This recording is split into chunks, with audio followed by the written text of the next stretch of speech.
أعوذ بالله من الشيطان الرجيم. بسم الله الرحمن الرحيم. من يطع الله ورسوله فقد فاز فوزا عظيما. آمنت بالله صدق الله العظيم. قال رسول الله صلى الله تعالى عليه وسلم: من كان لله كان الله له، وصدق رسوله النبي الأمين الكريم، ونحن على ذلك لمن الشاهدين والشاكرين. والصلاة والسلام على سيد الأشرف الأنبياء والمرسلين، والحمد لله رب العالمين. اللہ جل جلالہ وعم نوالہ کی حمد و ثنا، نبی کریم رؤوف الرحیم علیہ تحیۃ الثنا و تسلیم کے دربار گہربار میں ہدیہ درود و سلام پیش کرنے کے بعد اصحاب محبت و مودت، حاملین عقیدہ اہل سنت، دوست و بزرگ و محتشم مکرم، سامعین ذی وقار، آج کی گفتگو کا موضوع سخن فوز عظیم، بڑی کامیابی، عظیم کامیابی. وحدہ لا شریک ہم سب کو قرآن و حدیث کا فہم عطا فرمائے اور اس کے بلاغ و تبلیغ کی توفیق نصیب فرمائے. عزیزان گرامی، اللہ وحدہ لا شریک قرآن مجید فرقان حمید میں ارشاد فرماتا ہے: من یطع اللہ ورسولہ فقد فاز فوزا عظیما، کہ جس نے اللہ اور اس کے رسول کی اطاعت و فرما برداری کی، تحقیق اس نے فوز عظیم یعنی عظیم کامیابی کو حاصل کیا. عظیم کامیابی کیا ہے؟ علماء نے اس آیت مبارکہ کے تحت فوز عظیم سے بہت سی باتوں کو ذکر فرمایا جو ساری کی ساری کامیابی پر دلیل ہے، کامیابی کے معنی میں ہے. فرمایا کہ فوز عظیم، میں آپ کو ایک مثال دوں تاکہ اس کو سمجھنے میں آسانی ہو جائے، کہ ایک غلام اپنے آقا کی اتنی تابداری کرتا ہے، اتنی تابداری کرتا ہے، اتنی اطاعت و فرما برداری کرتا ہے کہ آقا اس سے خوش ہو کر کیا ہو جاتا ہے، وہ پھر غلام اپنے آقا کا معتمد بن جاتا ہے. یعنی اس کا آقا اس پر اعتماد کر لیتا ہے. جب ایک غلام اپنے آقا کی اس انتہا کی خدمت گزاری کرنے کے بعد اس مقام پر آتا ہے تو پھر وہ اپنے آقا کی اشیاء میں، اپنے آقا کے مال میں، اپنے آقا کے مال و متاع میں تصرف کا مجاز بن جاتا ہے. گھر ہو، آقا کا کاروبار ہو، یہاں تک کہ اولاد بھی اس غلام کے تصرف میں آ جاتے ہیں بلا تمثیل و تشخیص. وحدہ لا شریک کی اطاعت و فرما برداری جب بندہ کرتا رہتا ہے تو وحدہ لا شریک اسے وہ قرب عطا فرماتا ہے، وہ مقام عطا فرماتا ہے، وہ عظیم کامیابی اسے حاصل ہو جاتی ہے کہ وہ رب کی اطاعت و فرما برداری کرتا ہے تو اللہ وحدہ لا شریک کی کائنات میں، اللہ تبارک و تعالیٰ کی مخلوق میں وہ تصرف کا مجاز ہو جاتا ہے. یعنی جو اللہ کی اطاعت و فرما برداری کرتا ہے بإذن اللہ تعالیٰ، اللہ کے حکم سے کائنات اس کے تصرف میں دے دی جاتی ہے. کائنات کی ہر شے اس کی مطیع و فرما بردار بن جاتی ہے، بشرط یہ کہ وہ اللہ کا مطیع و فرما بردار ہو. عزیزان گرامی، اسی فلسفے کو حدیث مبارکہ میں یوں بیان فرمایا گیا کہ من کان للہ کان اللہ لہ، جو اللہ کا ہو جاتا ہے پھر اللہ اس کا ہو جاتا ہے. جو اللہ کے کام میں لگ جاتا ہے، اللہ کی رحمت کاملہ اس کے کام کو بنانے میں لگ جاتی ہے.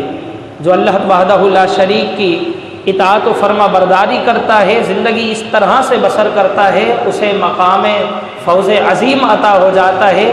ایک عظیم کامیابی اس کے لیے یہی ہو جاتی ہے کہ رب بھی اس سے خوش ہو جاتا ہے اور اللہ کی عطا سے وہ رب کائنات کی تخلیقات میں، کائنات میں بھی وہ تصرف کا مجاز ہو جاتا ہے۔ عزیزان گرامی، کامیابی کس میں ہے؟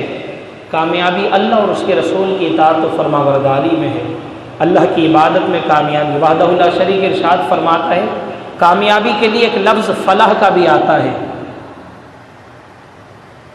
فلاح، کامیابی، مراد کو پہنچے، کامیاب ہو گئے، اس کے لیے بھی لفظ فلاح آتا ہے۔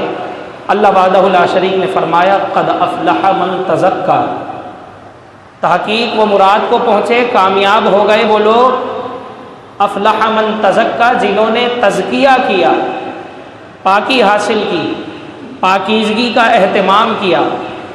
علماء، محدثین، مفسرین نے یہاں پر فرمایا ہے کہ تزکیہ دو طریقے کا ہوتا ہے، ایک تزکیہ نفس اور ایک تزکیہ مال۔ تزکیہ نفس اللہ کی عبادت میں، اپنے جسم کو وحدہ لا شریک کی اطاعت میں، اس کی فرما برداری میں لگانے سے انسان کا نفس کا تزکیہ ہو جاتا ہے، اور مال کا تزکیہ اللہ کا دیا ہوا مال اللہ کی راہ میں خرچ کرنے سے اس کے مال کا تزکیہ ہو جاتا ہے۔ اسی سے زکوٰۃ ہے، زکوٰۃ اسی لیے مال کی ادائیگی ہوتی ہے۔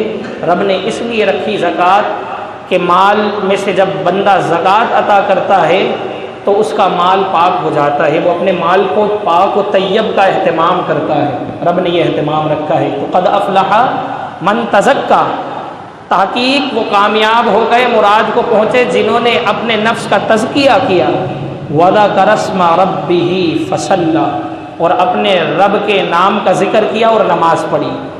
تو کامیابی کس میں ہے؟ تزکیہ نفس میں، تزکیہ مال میں، اللہ کے نام کا ذکر کرنے میں اور نماز پڑھنے میں۔ قد افلح من تزکا وذکر اسم ربہ فصلی۔ تو اللہ وحدہ لا شریک نے کامیابی کو بیان فرمایا کس میں ہے؟ اپنے نفس، اپنے مال کے تزکیے میں ہے، اس وحدہ لا شریک کے ذکر خیر میں ہے، اور اس کی عبادت یعنی نماز عبادت ادا کرنے میں ہے۔ وحدہ لا شریک دوسرے مقام پر کامیابی کے حوالے سے ارشاد فرماتا ہے قد افلح المؤمنون الذین هم فی صلاتهم خاشعون، تحقیق وہ مومنین مراد کو پہنچے جو اپنی نمازوں میں گڑ گڑاتے ہیں، جو اپنی نمازوں میں گڑ گڑاتے ہیں، جو اپنی نماز خشوع اور خضوع کے ساتھ ادا کرتے ہیں۔ عزیزان گرامی، نماز وہی نماز ہے جو گڑ گڑاتے ہوئے اور خشوع اور خضوع کے ساتھ ادا کی جائے۔ خشوع انسان کے ظاہری اعضاء سے ظاہر ہوتا ہے، اور خضوع یہ دل کی کیفیت ہے۔ علماء نے یہاں بھی فرمایا کہ خشوع و خضوع دونوں ہم معنی ہیں۔ رسول اللہ صلی اللہ علیہ وسلم کا فرمان اگر ہم اپنے پلو سے باندھ لیں تو ہم اپنی عبادتوں میں خشوع اور خضوع والی کیفیت کو حاصل کر سکتے ہیں۔ خشوع خضوع سے نماز پڑھو، خشوع خضوع سے نماز پڑھو، دل جمعی سے نماز پڑھو، مگر کیا کریں، نماز پڑھتے ہیں ادھر خیال جاتا ہے، ادھر خیال جاتا ہے، وہاں کا خیال آتا ہے۔ جب بندہ نماز کے لیے کھڑا ہوتا ہے تو یہ خیالات کہاں سے آتے ہیں؟ ایک شیطان اس کے نیچے ہوتا ہے، ایک شیطان اس کے اوپر ہوتا ہے، ایک شیطان اس کے دائیں جانب سے، بائیں جانب سے، آگے سے، پیچھے سے، ان 6 کی 6 سمت سے حملہ آور ہو جاتا ہے۔ اور پھر انسان کا کمال یہ ہے رب کی رحمت سے، رب کی عطا سے، وہ ان شیطانوں کے حملہ آور ہونے کے باوجود دل جمعی سے نماز ادا کر جاتا ہے، کوتاہی نہیں کرتا۔ اس کا دل بھٹنے لگتا ہے، وہ کھینچ کر پھر واپس لاتا ہے، رب کے حضور کھڑا ہو جاتا ہے۔ پھر اس کا دھیان ادھر ادھر جانے لگتا ہے، وہ اپنی آنکھوں کو کھینچ کر پھر سے تصور رب کی انوار و تجلیات کا باندھ لیتا ہے۔ تو فرمایا کہ قد افلح المؤمنون الذین هم فی صلاتهم خاشعون، نماز میں جو خشوع و خضوع رکھتے ہیں وہ مومنین مراد کو پہنچ جاتے ہیں، کامیابی وہی حاصل کرتے ہیں۔ تو یہ خشوع و خضوع کس طرح سے آئے گا؟ تو عزیزان گرامی، رسول اللہ صلی اللہ علیہ وسلم نے فرمایا نماز پڑھو تو ایسے پڑھو کہ جیسے تم رب کو دیکھ رہے ہو۔ کتنا بڑا مقام ہے، کوئی پہنچ ہی نہیں سکتا، وہ ہماری کنڈیشن ہی نہیں ہے، وہ ہمارا اس لیول کا ایمان ہی نہیں ہے، اس لیول کی للہیت ہی نہیں ہے، ہمارے پاس خلوص ہی نہیں ہے۔ عزیزان گرامی، ہم اور آپ اپنے ہی آپ کو بخوبی جانتے ہیں کہ ہم کیا ہیں۔ فرمایا کہ رسول اللہ صلی اللہ علیہ وسلم نے کہ نماز اس طرح پڑھو کہ تم رب کو دیکھ رہے ہو، اگر ایسا نہ ہو سکے تو یوں نماز پڑھو کہ رب تمہیں دیکھ رہا ہے۔ اس طرح سے کر لو کہ ایسی کیفیت نہ بن پڑے، تو ایسی کیفیت دل میں پیدا کر لو، اس مقام پر اگر تم نہ پہنچ سکو تو وہ مقام، اس کنڈیشن کو اپنا لو، یہی سوچ لو کہ رب تمہیں دیکھ رہا ہے۔ جب یہ فارمولہ ہم اپنی عبادتوں پر اپلائی کریں گے تو اسی کا نام خشوع اور خضوع ہے، اور خشوع اور خضوع ہمیں حاصل ہوتا چلا جائے گا کہ رب ہمیں دیکھ رہا ہے، اس کا خوف ہوگا، اس کی خشیت ہوگی۔ عزیزان گرامی، تو القصہ مختصر میں عرض کر رہا تھا کہ فوز عظیم، کامیابی انہی عبادات میں ہے، ریاضات میں ہے، رب کی اطاعت میں ہے، فرما برداری میں ہے، رسول اللہ کی اطاعت میں ہے۔ من یطع اللہ ورسولہ فقد فاز فوزا عظیما۔ اور اس کا ثمرہ کیا ملتا ہے کہ جس طرح وہ غلام اپنے آقا کی اطاعت اور تابعداری کر کر معتمد بن جاتا ہے، پھر وہ اپنے آقا کے مال میں، اولاد میں، گھر میں، کاروبار میں، ان کی اولاد میں تصرف کا مجاز رکھتا ہے، اسی طرح سے جب بندہ اپنے رب کی اطاعت و فرما برداری کرتا رہتا ہے، اس قدر سے تابعداری کرتا ہے، اس طرح اطاعت و فرما برداری کرتا ہے، ہمہ وقت اس کی اطاعت میں لگا رہتا ہے، اس کی نافرمانی سے بچتا رہتا ہے، تو وحدہ لا شریک اسے اپنی کائنات میں تصرف کا مجاز فرما دیتا ہے، اجازت مل جاتی ہے اسے، اس رب کائنات کی ہر شے میں وہ تصرف کا مجاز رکھتا ہے۔ اس کی مثالیں بے شمار موجود ہیں۔ حضرت عمر بن خطاب، حقیقت میں انسان جب رب کی اطاعت اور فرما برداری کرتا ہے تو کائنات میں تصرف کا مجاز بھی آ جاتا ہے۔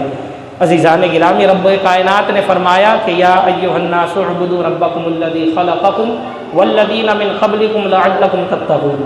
اے ایمان والو، اللہ کی عبادت کرو، اس سے ڈرو جس نے تمہیں اور تم سے پہلوں کو پیدا کیا۔ الذی جعل لکم الارض فراشا، جس نے زمین کو تمہارے لیے فرش، والسماء بناء، آسمان کو تمہارے لیے چھت، وانزلنا من السماء ماء فاخرج به من الثمرات رزقا لکم، جس نے آسمان سے تمہارے لیے پانی کو برسایا اور اس پانی سے زمین میں سبزے تمہاری غذا کے لیے اگائے، اس رب کی عبادت کرو۔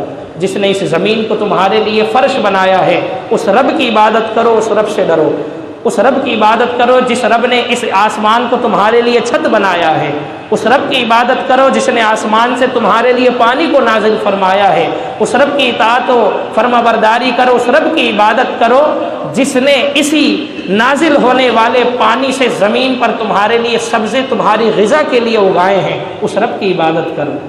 عزیزان گرامی، کسی شاعر نے کیا خوب فرمایا ہے، کھیتیاں سرسبز ہیں تیری غذا کے واسطے، جانور پیدا کیے تیری وفا کے واسطے، چاند سورج اور ستارے ہیں ضیاء کے واسطے، سب جہاں تیرے لیے پرتو خدا کے واسطے۔ علامہ اقبال نے اسی طرف اشارہ فرمایا کہ نہ تو زمین کے لیے ہے نہ آسماں کے لیے، جہاں ہے تیرے لیے تو نہیں جہاں کے لیے۔ عزیزان گرامی، رب کائنات نے یہ زمین، یہ آسمان، یہ برسات کا پانی، برسات سے اگنے والے سبزے، یہ کھیت کھلیان، یہ جانور، یہ جمادات و نباتات، سب وحدہ لا شریک نے اپنے بندوں کے لیے پیدا فرمائی ہے۔ تو یا باری الہ، بندوں کو کس واسطے پیدا فرمایا ہے؟ رب کائنات فرماتا ہے، کیا فرماتا ہے؟ یا ایھا الناس اعبدوا ربکم الذی خلقکم، اے بندو اللہ کی عبادت کرو، اے لوگوں اللہ کی عبادت کرو، اس سے ڈرو، کس واسطے کہ جس نے تمہیں اور تم سے پہلوں کو پیدا فرمایا۔ تو یہ پیدا فرمایا اور یہ تمام چیزیں رب نے اپنے بندوں کے لیے پیدا فرمائی۔ بندوں کو کس واسطے پیدا فرمایا؟ وما خلقت الجن والانس الا لیعبدون، ہم نے محض جن اور انسان کو اپنی عبادت کے لیے پیدا فرمایا ہے۔ تو نہ تو زمین کے لیے ہے نہ آسماں کے لیے، جہاں ہے تیرے لیے تو نہیں جہاں کے لیے۔ اور یہ حقیقت ہے کہ جب اللہ کی اطاعت و فرما برداری کرتا ہے تو رب کائنات اپنی کائنات کی ہر شے میں تصرف کا مجاز اسے یہ پاور عطا فرما دیتا ہے کہ وہ رب کی اطاعت و فرما برداری کرتا ہے، کائنات کی ہر شے اس کی مطیع و فرما بردار بن جاتی ہے۔ شیخ سعدی رحمۃ اللہ تعالی علیہ نے بھی یہی فرمایا کہ تو رب کی اطاعت و فرما برداری کرتا رہے، یہاں تک کہ کائنات کی ہر شے تیری متی و فرما بردار کر دی جائے گی۔ حضرت عمر بن خطاب رضی اللہ تعالیٰ عنہ نے کہ دور خلافت میں دریائے نیل کا واقعہ آپ سب نے سن رکھا ہوگا کہ دریائے نیل کا یہ معمول تھا کہ ہر سال خشک ہو جاتا تھا، اور یہ اس کی عادت تھی، لوگوں کا یہ وہاں کے رہنے والوں کا عقیدہ تھا کہ جب تک خوبرو دوشیزہ اس کے بھینٹ ماں زیورات کے نہ چڑھائی جائے تب تک یہ جاری نہیں ہوگا۔ ہر سال کیا کرتے وہاں کے لوگ، دریائے نیل جب خشک ہو جاتا، پانی سے لوگ محروم ہو جاتے، پریشان ہو جاتے، تو ایک نوجوان خوبصورت نوجوان لڑکی کو زیورات سے آراستہ کر کر اس کو بھینٹ چڑھا دیا جاتا، اور پھر وہ پانی دریائے نیل کا جاری ہو جاتا، لوگ اس سے استفادہ کرتے، سال تک جاری لیتا، پھر سال کے بعد خشک ہو جاتا۔ یہ معاملہ حضرت عمر بن خطاب رضی اللہ تعالیٰ عنہ کی خلافت میں، کچہری میں، عدالت میں، آپ کی خدمت میں لایا گیا۔ حضرت عمر ابن خطاب رضی اللہ تعالیٰ عنہ نے خط لکھا۔ خط میں کیا لکھا، اور وہ خط کس کے نام لکھا؟ کسی گورنر کے نام نہیں، کسی چودھری کے نام نہیں، بلکہ اس دریائے نیل کے نام لکھا۔ اگر آج کے دور میں کوئی ایسا کرے کہ بورنگ میں پانی نہیں آ رہا، بورنگ میں کوئی لکھ دے کہ پانی صاحب آپ جاری ہو جائیں، بڑی پریشانی ہے، اور بورنگ میں وہ ہر بار ڈالتا رہے، وہ کھڈا تو میرے خیال سے بھر جائے گا مگر پانی اوپر نہیں آئے گا۔ یہ عمر بن خطاب کا قلم تھا، وہ کاغذ تھا، یہ تحریر تھی، یہ پروانہ تھا، یہ خط تھا۔ حضرت عمر ابن خطاب نے جو جملے لکھے قابل سماعت ہیں، فرمایا کہ آپ نے لکھا، اے خط، اے دریائے نیل، اگر تو اپنی مرضی سے جاری ہوتا ہے تو ہمیں تیری کوئی ضرورت نہیں، اگر تو رب کے حکم سے جاری ہوتا ہے تو جاری ہو جا۔ وہ خط دریائے نیل کے نام لکھ کر دریائے نیل میں دفنا دیا گیا، اور پھر دیکھتے ہی دیکھتے دریائے نیل ایسا جاری ہوا کہ پہلے سال بھر جاری رہتا تھا، پھر خشک ہو جاتا تھا، اور آج تک ایسا جاری ہوا ہے کہ ابھی تک اس میں پانی دوڑ رہا ہے۔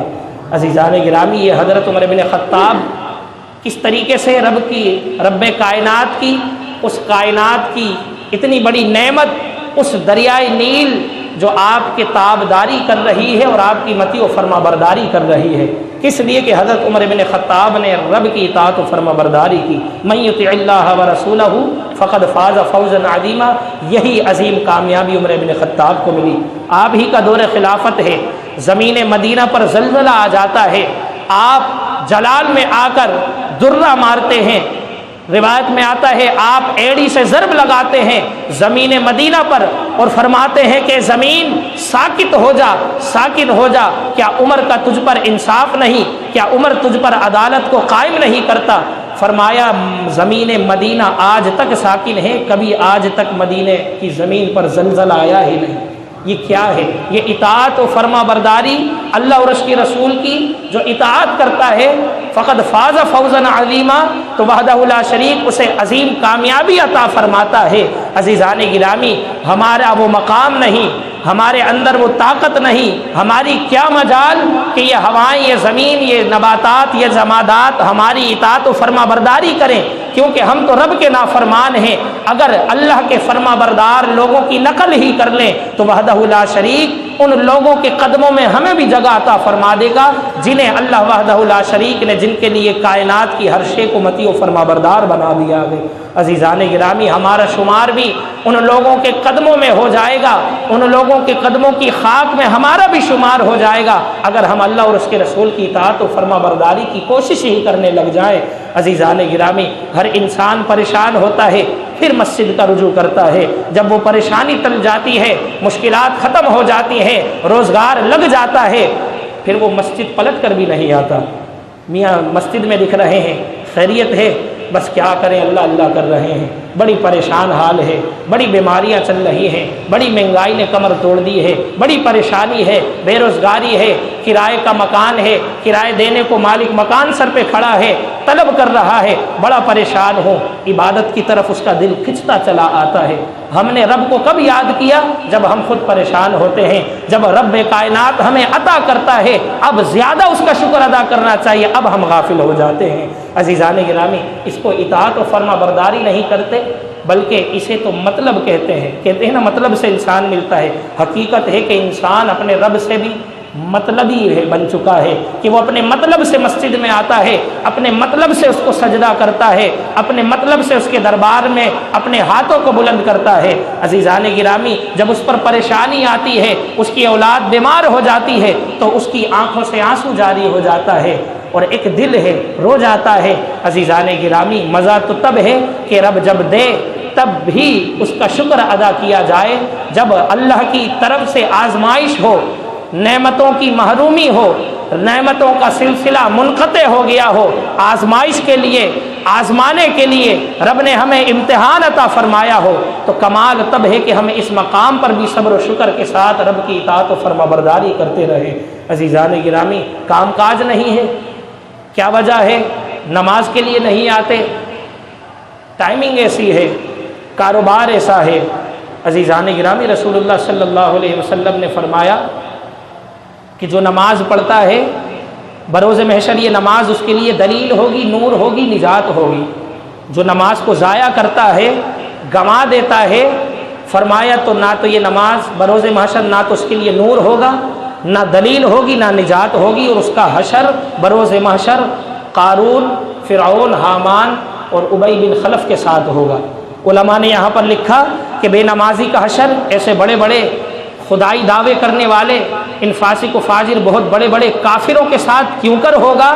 عزیزان گرامی، فرمایا کہ لوگوں کی نماز کے ترک کرنے کا جو سبب ہے، نمازوں کو ضائع کرنے کا سبب جو ہے، فرمایا جس نے نماز حکومت کی مشغولیت میں ترک کی، فرمایا اس کا حشر فرعون کے ساتھ ہوگا، کیونکہ وہ فرعون جیسا ہو گیا ہے جس کی نماز ترک کرنے کا سبب تجارت ہوگا۔ وہ مکے کے کافر بہت بڑے تاجر ابی بن خلف کے جیسا ہو گیا، اس لیے بروز محشر اس کا حشر بھی ابی بن خلف کے جیسا ہوگا، اس کے ساتھ ہوگا۔ عزیزان گرامی، جو مال و دولت کے حصول اور اس کو جمع کرنے کی مشغولیت میں لگا رہا، اس لیے نماز نہ پڑھ سکا، وقت پر نہ پہنچ سکا، عزیزان گرامی وہ کس طرح ہو گیا؟ وہ قارون کی طرح ہو گیا، اس لیے وہ بروز محشر قارون کے ساتھ اٹھایا جائے گا۔ عزیزان گرامی، جو وزارت کے نشے میں دھت ہو کر اپنی زندگی غفلت میں بسر کرتا رہا، عبادت کی طرف نہ آیا، نماز کی طرف نہ آیا، عزیزان گرامی اس کا وہ حامان کی طرح ہو گیا ہے، بروز محشر وہ حامان کے ساتھ اٹھایا جائے گا۔ فخلف من بعدهم خلف اضاعوا الصلاة واتبعوا الشهوات فسوف يلقون غیا، تو ان کے بعد ناخلف لوگ آئے جنہوں نے اپنی نمازوں کو گوایا اور اپنی نفسانی خواہشات کی اتباع کرتے رہے، تو وہ عنقریب وادی غی کا جنگل پائیں گے۔ غی جہنم کی ایک وادی ہے جہاں بالخصوص بے نمازیوں کو داخل کیا جائے گا۔ عزیزان گرامی، صحابہ کرام نے رسول اللہ صلی اللہ علیہ وسلم سے پوچھا نمازوں کو ضائع کرنا؟ حضرت عبداللہ بن مسعود فرماتے ہیں کہ ضائع کرنے کا مطلب یہ نہیں کہ وہ نماز ہی نہیں پڑھتا، بلکہ آپ کے فرمان کا مفہوم ہے کہ ظہر کو عصر کے وقت، عصر کو مغرب کے وقت، مغرب کو عشاء کے وقت، عشاء کو بہت تاخیر کے ساتھ پڑھنے والا نماز کو ضائع کرنے والے جیسا ہے۔ یہ ہے نماز کو ضائع کرنے والا، اور جو سرے سے نہیں پڑھتا نماز، پھر اس کا کیا حال ہوگا؟ یعنی اس نے ظہر اتنی مؤخر کر دی، اتنی مؤخر کر دی کہ عنقریب عصر کا وقت آ چکا ہے کہ اگر وہ اب نہ پڑھتا تو قضا ہو جاتی۔ عزیزان گرامی، وہ جان بوجھ کر ایسا کرتا ہے۔ عزیزان گرامی، یا اللہ وحدہ لا شریک نے یا ایھا الذین آمنوا لا تلھکم اموالکم واولادکم کہ عن ذکر اللہ ومن یفعل ذلک فاولئک هم الخاسرون، کہ ایمان والے تمہیں تمہاری اولاد اور تمہارا مال کہیں اللہ کے ذکر سے غافل نہ کر دیں اور ہلاکت میں نہ ڈال دیں۔ ومن یفعل ذلک، پس جو ایسا کرے گا تو وہ بہت بڑا نقصان اور خسارے میں ہے۔ عزیزان گرامی، آج ہم اولاد کی پرورش کی مشغولیت کی وجہ سے عبادت سے غافل ہیں، مال جمع کرنے کی وجہ سے عبادتوں سے دور ہیں، اور عزیزان گرامی انہی ہاتھوں ہماری ہلاکت ہونی ہے، اور ہم یہ سوچ رہے ہیں کہ ہم نفع حاصل کر لیں گے۔ فرمایا وحدہ لا شریک نے فرما دیا ومن یفعل ذلک، جو اس طرح کرے گا، اپنی زندگی اس طرح بسر کرے گا، اولاد کی مشغولیت، مال کی مصروفیت کی وجہ سے اللہ کے ذکر سے غافل رہے گا۔ اور مفسرین نے فرمایا یہاں پر سے اللہ کے ذکر سے مراد 5 وقتہ نمازیں ہیں۔ فرمایا ومن یفعل ذلک فاولئک هم الخاسرون، تو جو ایسا کرے، اپنی مشغولیت اس طرح رکھے اور اسی مشغولیت کی وجہ سے نماز نہ پڑھ سکے، فرمایا وہ بہت بڑے نقصان اور خسارے میں ہے۔ رب جس کو خسارہ اور نقصان فرما دے تو ہمارے ذہن میں کس طرح سے یہ چیزیں فائدہ مند ثابت ہو جاتی ہیں۔ عزیزان گرامی، یہ وہ باتیں ہیں، اللہ کی اطاعت میں، رسول اللہ کی فرما برداری میں ہی عظیم کامیابی ہے۔ اور اللہ وحدہ لا شریک کا فرمان ہے، من یطیع الرسول فقد اطاع اللہ، جس نے رسول اللہ صلی اللہ علیہ وسلم کی اطاعت کی، تحقیق اس نے وحدہ لا شریک کی اطاعت کی ہے۔ تو رسول اللہ کی اطاعت اللہ کی اطاعت ہے، رسول اللہ کی فرما برداری اللہ کی فرما برداری ہے، اور اللہ اور اس کے رسول کی فرما برداری کرنے والا فقد فاز فوزا عظیما کے منصب پر فائز ہو جاتا ہے۔ وحدہ لا شریک اسے عظیم کامیابی عطا فرماتا ہے۔ رب کائنات سے دعا ہے کہ وحدہ لا شریک ہمیں اپنے اور اپنے محبوب کا تابع دار، مطیع و فرما بردار بنائے، اور اللہ اور اس کے رسول صلی اللہ علیہ وسلم کی نافرمانی سے ہمیں بچتے بچاتے کی توفیق نصیب فرمائے۔ آمین بجاہ النبی الامین، وما علینا الا البلاغ المبین۔